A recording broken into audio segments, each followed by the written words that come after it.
ఉండాలంటే మొట్టమొదటిగా ఉండాల్సిన గుణలక్షణం రక్షించబడిన వారై ఉండాలి. స్తోత్రం చెప్పండి గట్టి. చదువుదాం. ద్వితీయోపదేశకాండం 33:29.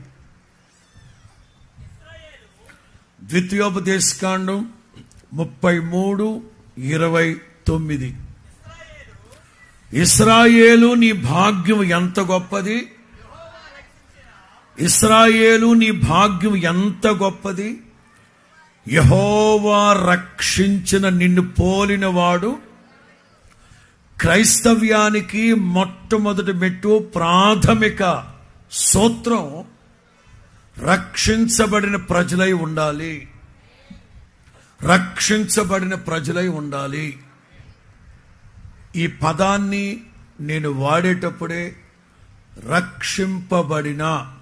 రక్షింపబడిన అన్న వెంటనే, రక్షింపబడాలి అంటే అర్థం ఏంటంటే ఏదో పొంచి ఉన్న ప్రమాదం, ఏదో పొంచి ఉన్న ప్రమాదం ఉన్నట్టుంది. అందులో నుంచి తప్పించబడ్డమే రక్షించబడ్డం. స్తోత్రం.